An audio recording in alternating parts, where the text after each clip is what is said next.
Bem-vindas à nossa celebração de liturgia do culto da Páscoa. Queremos colocar de forma bem particular a intenção da paz do mundo.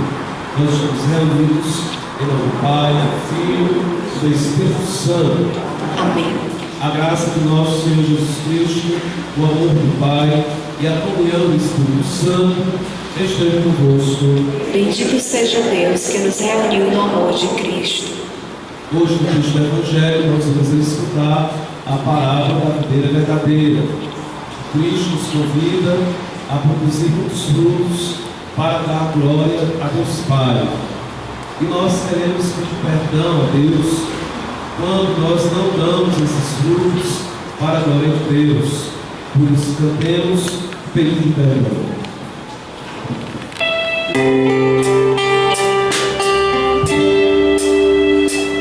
Senhor, que te deixaste ferir do teu sangue, vem a paz ao que estou, perdoa-me.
perdoe os nossos pecados e nos conduza para a vida eterna.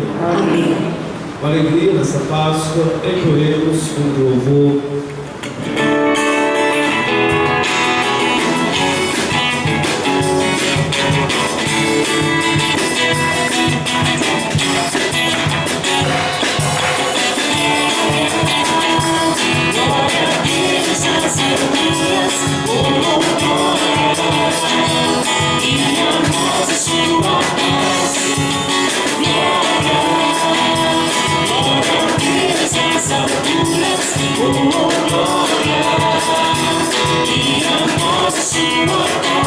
Senhor Deus, sempre céus, Deus Pai onipotente, vos louvamos, bendizemos, adorando. Nós vos glorificamos e em nós os demos graças, vossa glória. Glória a Deus nas alturas, glória, e a nós a sua paz. Glória a Deus nas alturas, glória, e a nós a sua paz. Jesus Cristo, Senhor Deus, Filho único. Deus e Deus que tiras o pecado do mundo, Deus de piedade, vós que estás à direita do Pai. Deus de piedade, vós que tiras o pecado do mundo. Deus de piedade, acolhei a nossa súplica. Glória a Deus nas alturas, glória, e a nós a sua paz. Glória a Deus nas alturas, glória, e a nós a sua paz. Só vós sois o Santo do Senhor, o Altíssimo, só vós, Jesus Cristo, o Espírito e o Pai, em sua glória. Glória a Deus nas alturas, glória, e a nós a sua paz. Glória a Deus nas alturas, glória, e a nós a sua paz. Oremos. Ó Deus, Pai de bondade, que nos redimistes e adotastes como filhos e filhas, concedemos que tenham em Cristo a liberdade verdadeira e a herança eterna. Por nosso Senhor Jesus Cristo, vosso Filho, na unidade do Espírito Santo. Amém.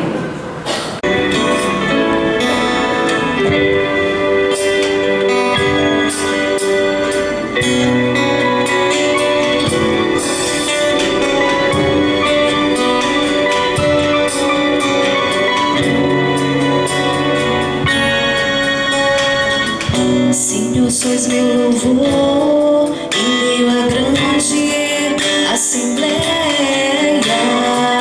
Senhor, sois meu louvor em meio à grande assembleia. Senhor, sois meu louvor em meio à grande assembleia. Senhor, sois meu louvor em meio à grande assembleia. Sois meu louvor em meio à grande assembleia. Grupos meus votos ante aqueles que vos temem. Vossos pobres vão comer e saciar-se, e os que procuram o Senhor o louvarão. Seus corações tenham a vida para sempre. Seus corações tenham a vida para sempre. Senhor, sois meu louvor em meio à grande sois meu louvor em meio à grande assembleia.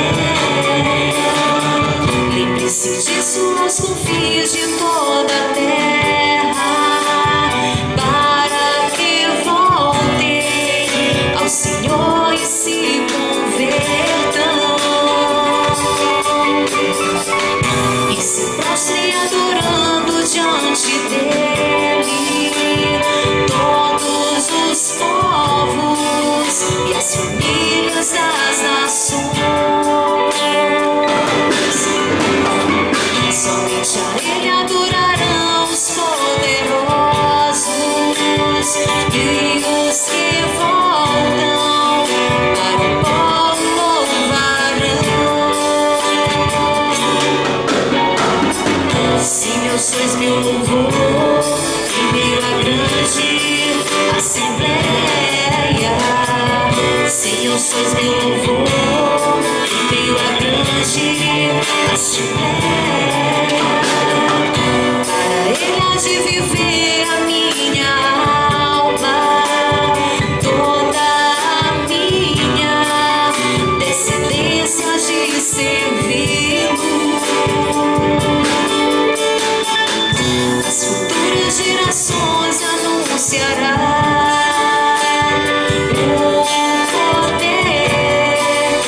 justiça do Senhor. Ao povo que há de vir, ela dirá: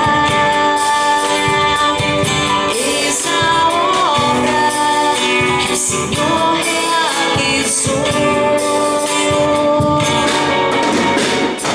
Senhor, sois meu louvor em meio à grande assembleia.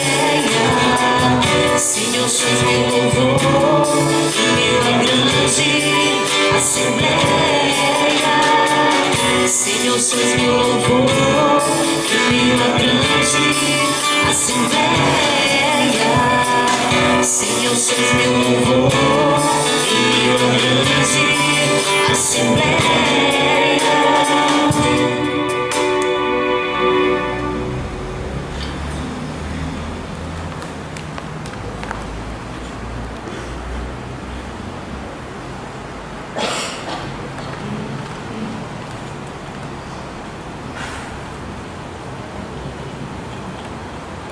Leitura da primeira carta de São João.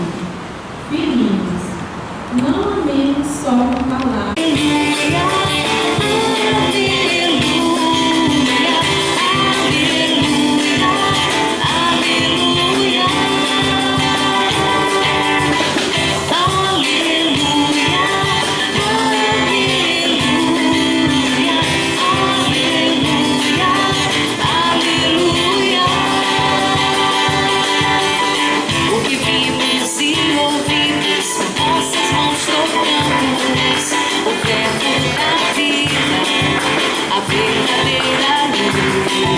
Resplandeceu entre nós e da vida eterna quem ouve tem sua voz. Aleluia, aleluia, aleluia, aleluia, aleluia,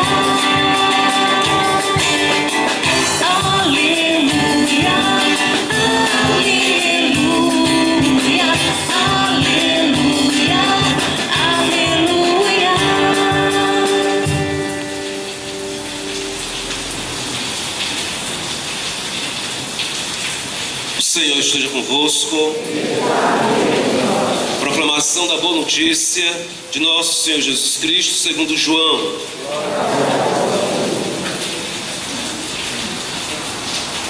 Jesus disse a seus discípulos: eu sou a videira verdadeira e meu Pai é o agricultor. Todo ramo que em mim não dá fruto, ele o corta, e todo ramo que dá fruto, ele o limpa, para que dê mais fruto ainda. Vós já estáis limpos, por causa da palavra que eu vos falei. Permanecei em mim, e eu permanecerei em vós. Como o ramo não pode dar fruto por si mesmo, se não permanecer na videira, assim também vós não podereis dar fruto, se não permanecerdes em mim. Eu sou a videira, e vós os ramos. Aquele que permaneceu em mim e eu nele, esse produz muito fruto, porque sem mim nada podeis fazer. Quem não permanecer em mim será lançado fora, como ramo e secará. Tais ramos são recolhidos, lançados no fogo e queimados.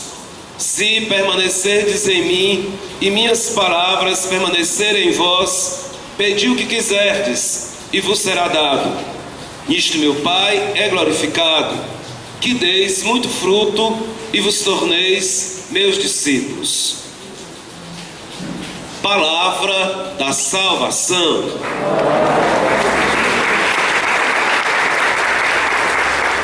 Cara comunidade, estamos acompanhando a liturgia de Páscoa, escutando os relatos do texto dos Atos dos Apóstolos e também do Evangelho de São João em particular. No texto dos Atos nós temos aquele momento inicial que São Paulo, que foi um grande apóstolo e um grande responsável por hoje estarmos aqui, porque ele foi, sim, ele dizia, primeiro entre os apóstolos, no sentido que mais que todos os outros, ele saiu para um lado e para o outro para pregar o Santo Evangelho. E nós temos no Novo Testamento a maior parte das cartas como herança do seu testemunho, como todos nós devemos a São Paulo. E nós temos aqui um momento que ele passou de ser perseguidor da igreja e passou a ser um anunciador do Evangelho, e a confusão que se criou na comunidade primitiva, porque uns não estavam acreditando de fato que ele tivesse se convertido.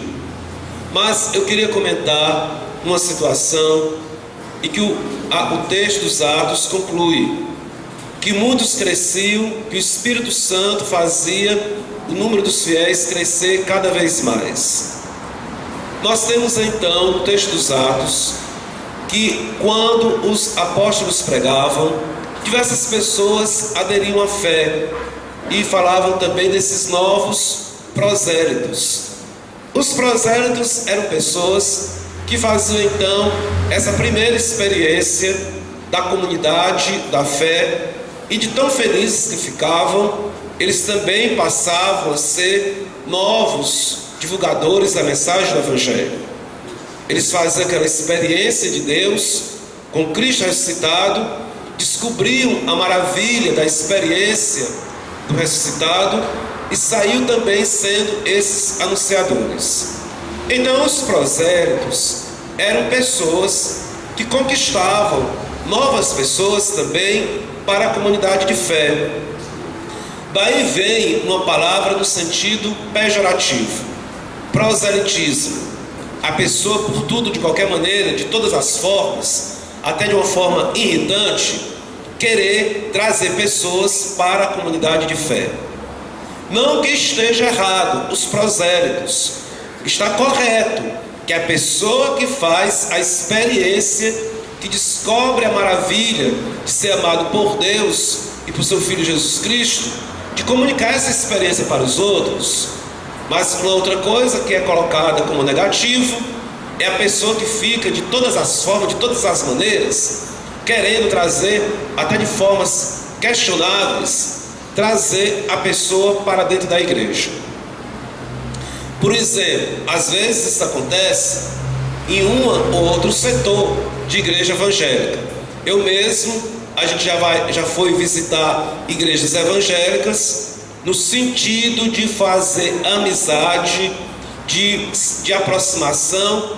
As pessoas vêm querer converter a gente, o padre da igreja católica, para a igreja evangélica, porque se teve outros padres que se converteram para a igreja evangélica, eu devo ser um forte candidato porque estou aparecendo lá na igreja deles. Quer dizer, as pessoas faltam com o discernimento de qual é às vezes a motivação, o sentido dos nossos gestos e das nossas ações. E às vezes as pessoas ficam então de qualquer maneira, de todo jeito.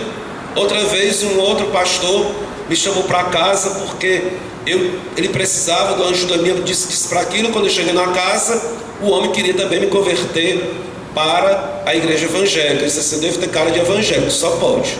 Mas assim, as pessoas não têm até o discernimento mesmo de como anunciar essa palavra de Deus.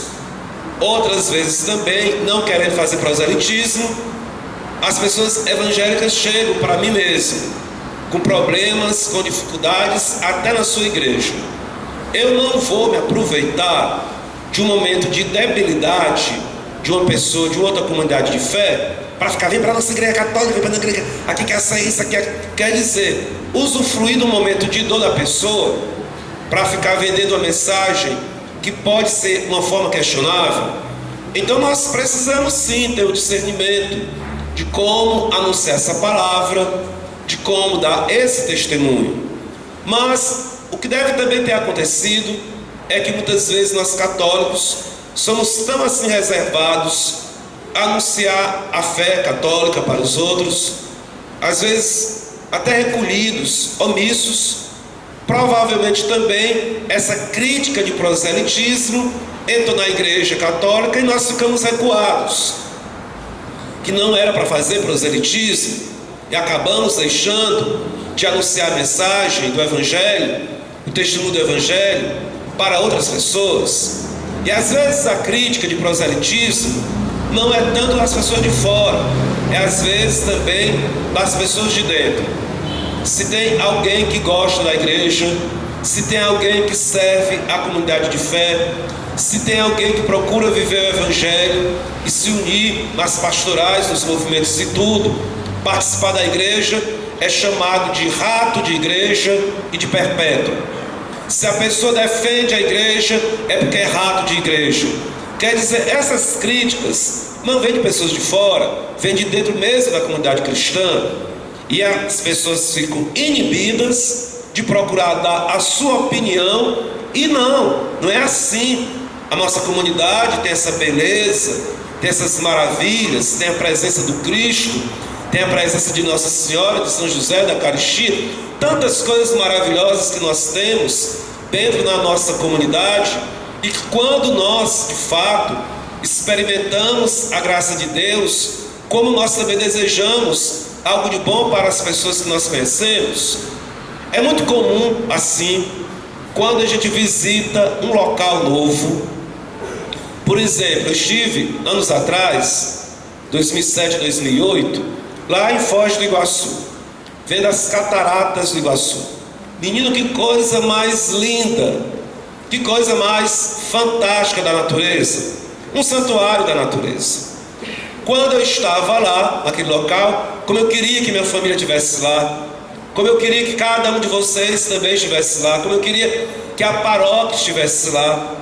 Quando acontece uma coisa boa na vida da gente, a gente deseja dividir com as pessoas que a gente quer bem e com as pessoas que nós amamos. Também assim é a nossa experiência de fé. Quando nós valorizamos, queremos bem, temos essa experiência de Deus na igreja, nós também queremos que outras pessoas partilhem desta alegria. Quando nós temos uma experiência que nos agrada, me permita aqui, Samir, e o Ministério de Música, você estava aqui tocando o salmo, eu estava viajando nesse salmo. Que coisa mais maravilhosa esse salmo, como foi cantado e tocado, como é rica essa experiência católica que nós temos de escutar o Evangelho, a palavra de Deus, e essa palavra nos transportar à presença de Deus. Que coisa mais maravilhosa é quando tantas pessoas aí se deixam motivar, incentivar e se marcar pelo ódio, pela violência, a gente aqui sendo marcado pela ação do Espírito Santo, pela sua palavra e elevando a nossa alma até Deus. Então, quando nós fazemos esta experiência, nós queremos partilhar com os outros. Então diz o texto dos Atos que o Espírito Santo fazia a comunidade crescer em número. Se esta realidade é de fato a realidade da experiência do Cristo ressuscitado, nós deveríamos também fazer esta experiência no meio de nós. Nós deveríamos também comunicar aos outros as maravilhas que nós recebemos de Deus. Estava lá São Paulo arriscando a própria vida para dizer como Deus o tocou, como Deus o chamou. Ele não estava pregando assim de qualquer maneira. Ele estava pregando, arriscando a própria vida. Muitas vezes, ao pregarmos, nós não arriscamos assim a nossa vida. Podemos sim até arriscar em determinadas situações, mas não é o normal. Não nos custa nada a gente falar para as pessoas das coisas boas, da experiência de Deus que a gente tem para com os outros, para que os outros também possam se sentir atraídos e viver assim também a fé no Senhor ressuscitado. Então nós temos um convite aqui dos Atos para a nossa comunidade Jesus, Maria e José, para que a gente possa deixar que o Espírito Santo se utilize de cada um de nós para fazer a nossa comunidade crescer. Mas o que significa também uma comunidade crescer? Será que a comunidade ela cresce só quando está lotada de gente? Será que a comunidade cresce só quando está entupida de pessoas? A gente tem tantas formas também de fazer a comunidade crescer, pelo nosso testemunho, pela nossa palavra, pela nossa presença, pela nossa busca, pelo perdão, pela reconciliação, pela busca de justiça, por tantas coisas que nós podemos fazer, porque quando nós também procuramos, cada um de nós pessoalmente, abraçar de uma forma mais verdadeira essa fé em Jesus Cristo, nós tranquilamente estamos fazendo a comunidade crescer. Porque também não adianta fazer a comunidade crescer só em número, aquela história de crescer em número e não ter qualidade. Que adianta de crescer em número e viver se pegando, se matando, se desrespeitando aqui uns aos outros. Se as pessoas não conseguem ver dentro da nossa comunidade o respeito, o amor, a consideração, a renúncia, a penitência, a paciência, então nós precisamos também crescer nesses frutos que o Espírito Santo deseja que a gente possa crescer na nossa vida de fé. Hoje, no texto do Evangelho, o Senhor faz uma comparação muito bela com a videira, sendo Ele a videira verdadeira e nós os ramos. A videira era uma planta muito comum na região do Senhor, e da videira se faz o vinho, uma bebida muito apreciada ainda hoje. E uma boa uva também se dá um bom vinho. Então, quando Cristo está falando aqui da videira, e como é belo a gente ver uma parreira, um pé de videira, todo cheinho lá de uvas, de cachos de uva, como é maravilhoso a gente ver uma planta que dá seus frutos. Como também é triste uma planta que não dá fruto nenhum, que também é uma planta que dá frutos ruins, frutos amargos. Quem quer uma planta, um fruto desse? Então o Senhor está dizendo muito claro para nós: nós damos glória ao Pai quando nós também produzimos muitos frutos. E é preciso a gente se perguntar: que frutos são esses que o Senhor, que Deus deseja que a gente possa dar? Tantos e tantos e de diversas formas. Às vezes frutos bem simples, mas saborosos, frutos importantes para que dê sentido à nossa vida de fé. Que coisa triste um cristão também que não dá fruto, ou só fruto amargo, que quem chega perto dele é um negócio super azedo. Então nós precisamos também dar esses frutos doces para o reino e para a glória de Deus. Que nós possamos, animados esta semana, pela palavra do Santo Evangelho, da videira verdadeira, iluminar a nossa oração e pedir ao longo de toda a semana a Deus essa graça de produzirmos muitos frutos para a glória de Deus Pai. Louvado seja nosso Senhor Jesus Cristo. Professemos a nossa fé, creio em Deus Pai. Ofertar tudo que sou.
Oremos.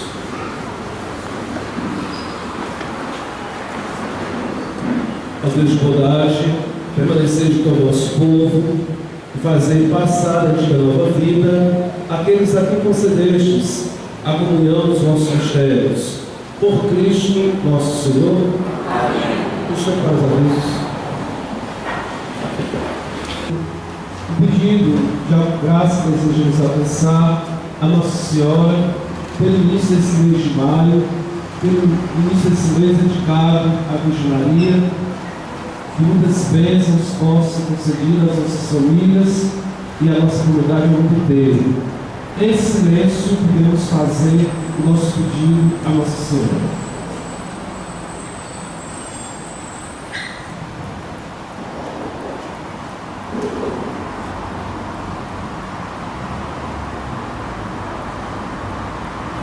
Maria Santíssima, escutai as súplicas de todos estes teus filhos e filhas e apresentai os nossos pedidos ao trono da glória de teu Filho. Ave Maria, cheia de graça, o Senhor é convosco, bendita sois vós entre as mulheres, e bendito é o fruto do vosso ventre, Jesus. Santa Maria, Mãe de Deus, rogai por nós, pecadores, agora e na hora da nossa morte. Amém. Queremos, no final da missa, desejar para Margarida muita paz, muita saúde, muita alegria. Queremos agradecer a presença dela, a amizade aqui na paróquia, pelo apoio, pela presença, por toda a amizade que nós temos com a Margarida. Que Deus acrescente muitas bênçãos ao lado da sua família. Já temos parabéns à Dona Margarida.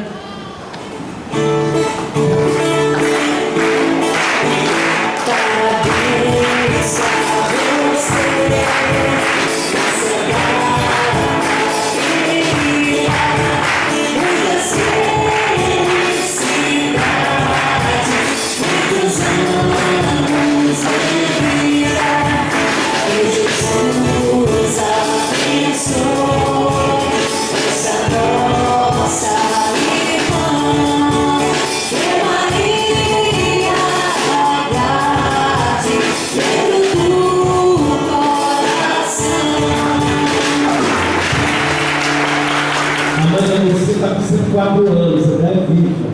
Nós desejamos a Dona Margarida muitos anos, que passe muitos anos de 100 anos, da paz e saúde. O Senhor esteja convosco. Que a bênção de Deus Todo-Poderoso, pela intercessão de Nossa Senhora de Fátima, desça sobre vós e sobre a vossa família, em nome do Pai, do Filho e do Espírito Santo. Amém. Deus é paz, que nos acompanha. Graças a Deus. Boa semana para todos.